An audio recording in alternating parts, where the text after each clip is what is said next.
Cuando piensas en gángsteres, probablemente imagines fiestas opulentas envueltas en una nube de humo de puro. ¿Y quiénes están fumando esos puros?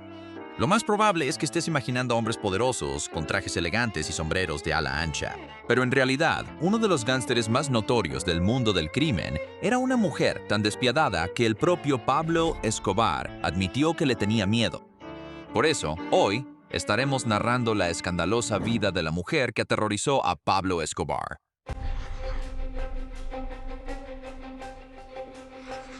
Antes de convertirse en una de las reinas del crimen más despiadadas de la historia, Griselda Blanco Restrepo ya había vivido una vida de mala fama. Y las versiones difieren sobre el lugar exacto de su nacimiento, pero fue en Santa Marta o Cartagena, Colombia, el 15 de febrero de 1943. 3 años después, su madre, Ana Restrepo, llevó a su pequeña hija a la ciudad de Medellín, donde realmente comenzaron los problemas. Medellín no era precisamente una ciudad próspera conocida por su ambiente familiar. Sus incipientes esfuerzos industriales estaban en terreno inestable debido a la agitación política. Vivir allí significaba dificultades constantes, y era un foco de actividad criminal. Era una ciudad en caos, vulnerable a cualquiera que estuviera dispuesto a aprovecharse de ella. No muy diferente a Blanco, ella conoció los ambientes más sórdidos de Medellín a una edad temprana gracias a la participación de su madre en el trabajo sexual. Estas desafortunadas experiencias formativas endurecieron a Blanco contra el mundo, y no pasó mucho tiempo antes de que buscara maneras de tomar su destino en sus propias manos. Según una historia contada por uno de sus amantes posteriores, Charles Cosby, Blanco cometió su primer gran delito con solo 11 años de edad. Ella y una banda de niños empobrecidos hicieron el peligroso viaje a través de Medellín para secuestrar a un niño rico de un barrio más acomodado de la ciudad. Su plan era extorsionar a los padres del niño para obtener dinero de rescate. Pero cuando las cosas salieron mal, Blanco obtuvo más de lo que esperaba. Animada por los otros niños, Blanco terminó disparándole al niño. Y si se ha de creer la historia, entonces esta fue la primera vida que Blanco quitó, pero estaría lejos de ser la última. Para cuando llegó a la adolescencia, Blanco ya era una carterista experimentada y comenzó a trabajar como prostituta bajo el control de un hombre llamado Carlos Trujillo. Trujillo era un delincuente menor por derecho propio, conocido principalmente por falsificar documentos para colombianos que buscaban huir a Estados Unidos, y más tarde se convertiría en el primer esposo de Blanco, después de que ella huyera de casa para escapar del abuso del entonces novio de su madre. Juntos, Blanco y Trujillo expandieron su empresa para incluir el cultivo y la distribución ilegal de marihuana en todo Medellín y los pueblos vecinos. Mientras continuaban con su racha criminal, tuvieron 3 hijos, todos antes de que Blanco cumpliera 22 años, pero a mediados de la década de 1960 Blanco se divorció de Trujillo. Poco después, conoció y se casó con Alberto Bravo, un contrabandista del cartel de Medellín de Pablo Escobar. Y en 1964 Bravo había ahorrado suficiente dinero a Estados Unidos, donde Blanco y sus 3 días trabajando con Trujillo mientras ayudaba a impulsar los negocios extralegales de su nuevo esposo. Desafortunadamente para Trujillo, su sociedad comercial con Blanco no duraría mucho más que su matrimonio, y tampoco su vida. Solo unos años después, alrededor de 1970, ella mandó matar a su antiguo proxeneta, que ahora era su exesposo. Aparentemente, la pareja tuvo algún tipo de disputa de negocios, y Blanco decidió que la manera más fácil de resolverlo era eliminándolo. Este acto despiadado sentaría las bases para el resto de la vida de Blanco. Ya no era una niña siendo incitada a actuar. Era una mujer que tenía el control y haría todo lo que estuviera en su poder para mantenerse así. Mientras vivía en Queens, Nueva York, con Bravo y sus hijos, Blanco no perdió tiempo en establecerse en su nuevo territorio. Fracks Income. Ella y su segundo esposo establecieron una exitosa operación para borrar sus huellas. Iniciaron una empresa de importación de ropa que justificaría sus impresionantes ingresos. Además de esa empresa de importación de ropa, Blanco tuvo la idea brillantemente perversa de abrir una fábrica en Colombia que fabricaba lencería con bolsillos ocultos hechos especialmente para que las mujeres pudieran traficar drogas fuera del país y hacia Estados Unidos. Aunque la empresa que compartía con su esposo llegó a conocerse como la organización de Alberto Bravo, Blanco estaba adquiriendo una reputación propia. Su perspicacia para los negocios y su actitud despiadada la hicieron infame dentro del bajo mundo criminal de Nueva York. Estaban recaudando millones mensualmente y trayendo incontables libras de sustancias ilícitas a través de la frontera. Prácticamente eran leyendas, pero a medida que su notoriedad crecía en el mundo subterráneo, era solo cuestión de tiempo antes de que las cosas salieran a la luz y atrajeran la atención del público en general. En abril de 1975, el NYPD y la DEA buscaron pruebas de la participación de Blanco en el tráfico ilegal de drogas, y las encontraron. La investigación, que fue llamada Operación Banshee, resultó en más de 150 arrestos, incluyendo a Blanco entre ellos. Fue el caso más grande descubierto hasta ese momento. Ella y 30 de sus subordinados fueron acusados de conspiración federal por drogas y liberados a la espera de una acusación formal. Pero para cuando un juez aprobó la acusación, Blanco ya había hecho lo que cualquier mente maestra criminal sensata haría. Se dio a la fuga. Ella, Bravo y sus 3 hijos regresaron a Colombia antes de que la policía tuviera la oportunidad de tocar a su puerta. Pero aunque escapó de los federales, no pasó desapercibida. Blanco se hizo conocida en la prensa como la madrina y la reina de la cocaína, títulos que recibió con los brazos abiertos.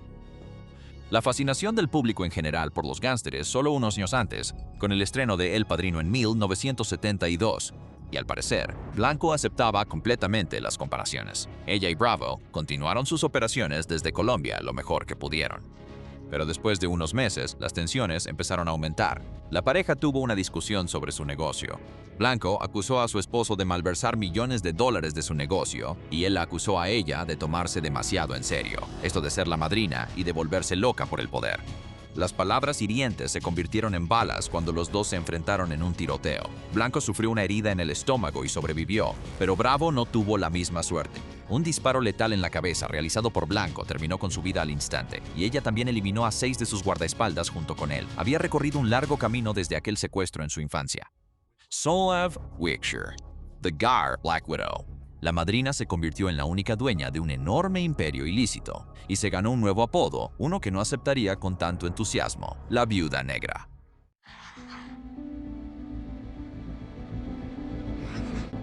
En 1978, Blanco se casó con su tercer y último esposo, un hombre llamado Darío Sepúlveda, quien conoció mientras manejaba su negocio en Colombia. Hay muy poca información sobre quién era Sepúlveda antes de involucrarse con Blanco, pero lo que se sabe es que ambos tuvieron un hijo. Blanco nombró a su cuarto hijo menor, Michael Corleone Blanco, en honor al icónico gángster ficticio interpretado por Al Pacino en El Padrino. Así que tal vez Bravo tenía razón, y el apodo de madrina de Blanco realmente se le había subido a la cabeza. Ella, Sepúlveda y su hijo encontraron secretamente la manera de regresar a Estados Unidos, pero Nueva York seguía siendo demasiado peligroso. En el momento en que pusiera un pie ahí, los federales se le irían encima. Tenía que establecerse en otro lugar, en algún sitio lleno de oportunidades, en algún lugar como Miami. Miami, Florida, ya tenía una red de tráfico de cocaína bien establecida gracias a la creciente actividad de Pablo Escobar y su cártel de Medellín. Pero Blanco no le tenía miedo a un poco de competencia. Después de todo, ella tenía una operación considerable propia y una inclinación por la crueldad que ya era bien conocida entre Escobar y su gente. Esa inclinación terminaría siendo útil cuando Miami se convirtió en una guerra total del narcotráfico, con la violencia entre cárteles rivales fluyendo tan libremente como las sustancias que traficaban.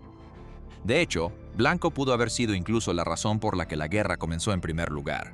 En 1979, un narcotraficante, colombianeso, y su guardaespaldas, Juan Carlos Hernández, murieron en un infame tiroteo en el centro comercial Dadeland, en Miami. Varias personas más resultaron heridos, y supuestamente fueron 2 sicarios al servicio de Blanco quienes iniciaron la escaramuza. Ese incidente llevó a un aumento dramático de los enfrentamientos entre cárteles rivales en la zona, y la presión creció hasta que Miami se hizo conocida como la capital mundial de las drogas. Tantas personas perdieron la vida en la lucha por territorio y reputación que para 1981 la morgue de la ciudad literalmente se quedó sin espacio y tuvo que rentar un camión refrigerado para guardar a los fallecidos. Y Griselda Blanco estaba ahí mismo ordenando asesinatos y asegurándose de que el camión tuviera que seguir con la refrigeración encendida. Ella especialmente prefería una técnica en la que sus sicarios montaban motocicletas, eliminaban a sus objetivos y se escapaban con una velocidad y maniobrabilidad que no era fácil de lograr con un ataque tradicional desde un automóvil. Fue gracias a técnicas como esta y el uso indiscriminado que hacía de ellas que los otros cárteles empezaron a temer de verdad a Griselda Blanco. Incluso se dice que el propio Pablo Escobar dijo: "El único hombre al que alguna vez le tuve miedo fue a una mujer llamada Griselda Blanco". Para 1983, la sed de poder, control y carnicería de Griselda Blanco volvería a llegar a un punto de ebullición. Después de que descubrió que Sepúlveda le era infiel, los dos se separaron y se desató una batalla por la custodia de su hijo. Sepúlveda quería que su hijo fuera a la escuela, pero Blanco lo quería cerca de ella. En lugar de resolver las cosas de manera amistosa, Sepúlveda vio lo que se avecinaba. Nunca iba a salirse con la suya, así que se fugó con su hijo de 5 años de regreso a Colombia, donde presumiblemente pensó que ambos estarían a salvo. Pero en ninguna parte del mundo se estaba a salvo de la madrina. No mucho después de su escape, mientras conducía por una carretera en algún lugar de Colombia, Sepúlveda fue detenido con su hijo en el auto. Man proved his son. 2 hombres, que decían ser policías, ordenaron a Sepúlveda que saliera de su vehículo y luego lo ejecutaron en el acto frente a su hijo. No eran policías, sino sicarios, y se sospecha fuertemente que Blanco fue quien les indicó a quién matar.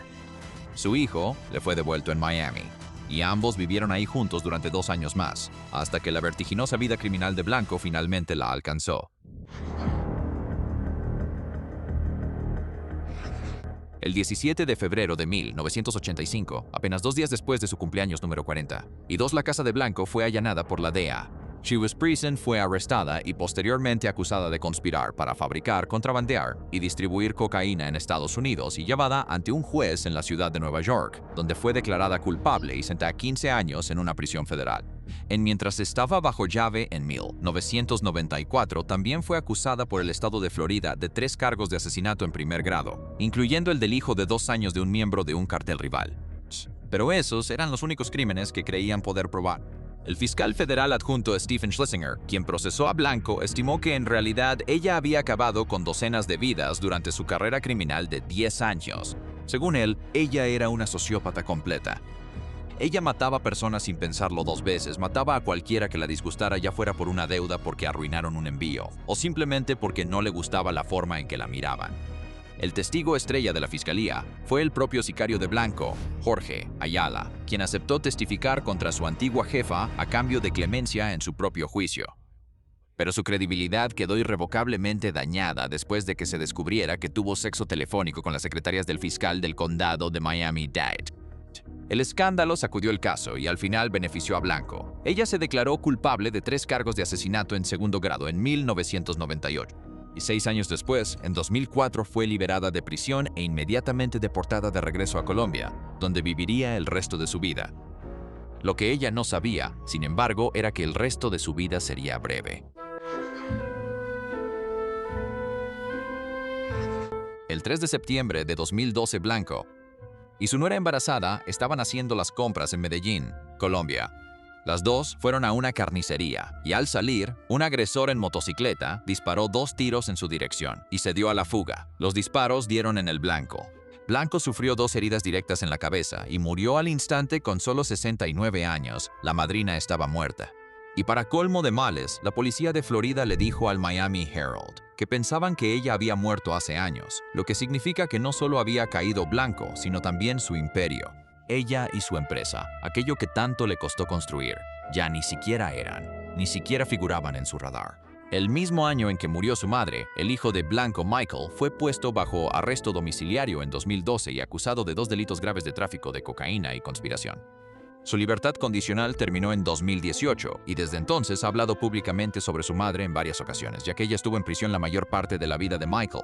Michael apenas la conocía. Fue criado por su abuela paterna y otros tutores legales durante su infancia, pero según Michael, su madre encontró la religión más tarde en su vida. Se convirtió en una cristiana nacida de nuevo e hizo todo lo posible por vivir tranquilamente hasta que la oportunidad de hacerlo le fue arrebatada de la misma manera exacta en que ella había ordenado la muerte de tantos otros. Hay algo trágicamente poético en ese final. Y quizás por eso su vida ha sido inmortalizada en documentales, canciones de rap, novelas y una miniserie de Netflix protagonizada por Sofía Vergara. Griselda Blanco comenzó su vida como una niña asustada y maltratada sin nada a su nombre. Y es difícil no sentir simpatía por la niña que alguna vez fue en sus últimos momentos. Al mismo tiempo, era casi como una villana de caricatura. Se deleitaba en algunos de los peores y más atroces crímenes que una persona puede cometer. Se aferró a su infame apodo de la madrina como si fuera una insignia de honor e hizo todo lo posible por mantenerlo. No es de extrañar que fuera la mujer que aterrorizó a Pablo Escobar. ¿Pero tú qué opinas? ¿Griselda Blanco era un monstruo irredimible o un producto de circunstancias desafortunadas? Cuéntanos en los comentarios. Y ya que estás aquí, échale un vistazo a algunos de estos otros videos de Weird.